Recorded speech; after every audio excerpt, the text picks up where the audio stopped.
Oh, it's not easy. That's life, right? It's never easy. But we had 34 assists.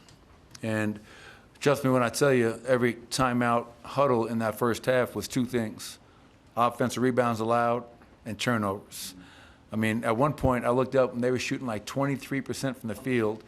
We're at 60 and we're up 4. And I was like, okay, if we could just take care of the basketball and we could give them one shot, what would we be up? But to get down by 9 in the fourth quarter and to come back and get a win against that team is definitely a great win. Second half, only 2 offensive rebounds allowed, and obviously the turnovers are not where they need to be. But thought our bench was really good tonight.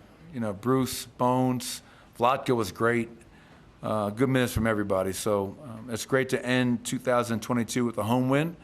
And obviously January is going to be a bear, man. So we'll enjoy this for a little bit and get ready for Boston. Jamal had struggled for much of the game up until kind of those last couple minutes where you guys needed him the most. When you're talking, are you talking to him in the huddles before then, saying, hey, this is when we need you, or is that just kind of an intrinsic thing that you know that that's what's going to happen in those moments? Yeah, and I think we've seen that a few times this year where, he's kind of struggled a little bit maybe to find his rhythm. Like the Portland game jumps out, and then that fourth quarter he takes over, makes a game winner. And you're right, Ryan, because I thought tonight down the stretch he was really impactful. 2-man game with Nikola, finding ways to get Aaron the ball in the post. And I think we just, when the game gets on the line and it's like money time, I think, we know that we can go to, regardless of what happened the first 45 minutes, we can go to Jamal and Nikola 2-man game and something good's going to happen. And I was just proud of our guys for staying with it tonight. Jamal staying with it, not dropping his head, but also our team. Again, being down 9 in the fourth quarter is against a really good team like that is a challenge. And it was great to see Aaron made some big baskets. KCP had a great night shooting the ball. Nikola, obviously, another triple-double. That was really a full team win. Everybody contributed.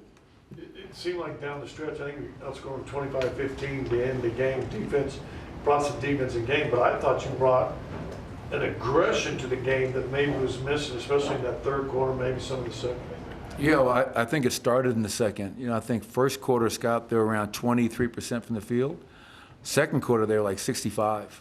And just watching it from the bench, like we weren't into people. They didn't feel us. They were just running like script offense. Jimmy Bartlett coming down, making a really comfortable pass to Bam in the pocket, finishing.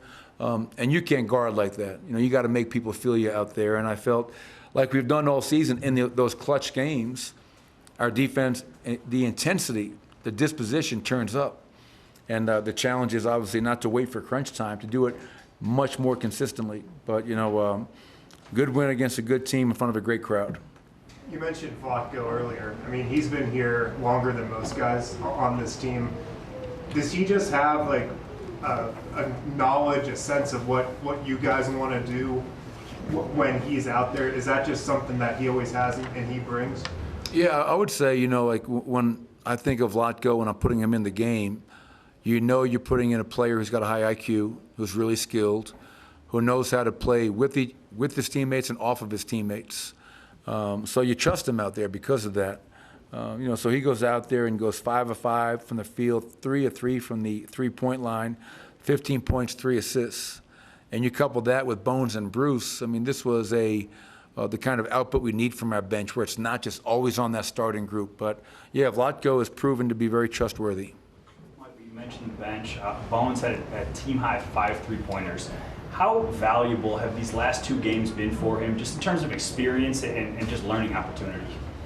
Yeah, I mean, experience is the best teacher. Obviously, starting point guard in Sacramento, 20 points, 11 assists, only 1 turnover. Being in the game at the end, hostile environment, you can't replicate that anywhere else. And then now, okay, we're fully loaded, and now he's coming off the bench, and just for him to contribute by not only making threes but playmaking. He had 6 turnovers tonight. That number has to improve, but we as a team did a poor job in that area as well. But yeah, I mean, Bones is such an important part to this team. He really is. And when Bones is playing well, the impact he has not only on that second unit but the starters, is really impactful. Do Do you have different conversations with him, given that you have a point guard background? Like, do you see things differently and can level with him?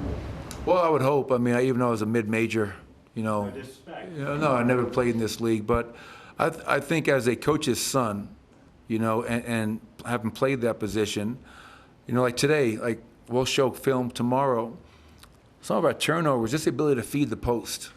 It's a dying art. Like, guys just don't know how to do it anymore. And if the man's three-quartering, use your dribble to get a better angle.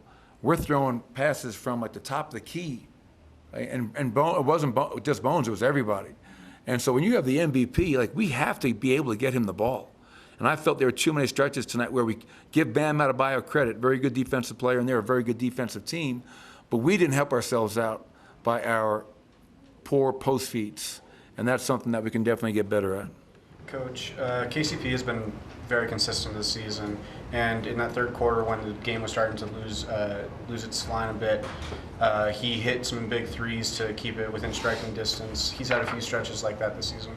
What have you seen from him this season, just being a consistent option for you guys? Oh, you're seeing a 10-year vet, a guy that's won a championship, is mature, is poised. I think in the fourth quarter he had just checked back in the game. The ball found him in the corner, and he shot the three, and it hit the front of the rim and bounced in. Yeah. Clean living right there. So he was shooting into a big basket tonight. But what I love about him is that, KCP is a guy that's going to play both ends. He's going to give you great effort on both ends. And just consistency. That's one of the reasons we brought him here, is because of his championship background, his ability to impact both ends of the floor, and just being a pro who's consistent every night. Coach, you mentioned Nikola, when he hits threes, is a different animal, a different beast. Did you feel the momentum of the game kind of shift at all when he hit those two on the floor? It definitely helped it shift to our favor. He's so hard to guard in the pocket in pick and rolls. He's so hard to guard in the low post. But now when you put him in pick and roll and the bigs are down the floor defensively and he's popping, when he makes that shot and now teams have to start running out to him, he's great. Like you always think about people attacking closeouts as like guards. He's great at attacking closeouts. He's got a really deceptive shot fake. Now he gets downhill, he finishes, he draws, he kicks. But yes, when he made those threes, Ryan, it was a game changer, because we're really hard to guard when he's making those shots, and KCP's making shots, and Jamal wakes up, and we get Aaron Gordon in the post against Kyle Lowry and scored 2 or 3 possessions in a row. So thank goodness we have him. Happy New Year, everybody. Happy New Year. Happy New Year. Thank you very much.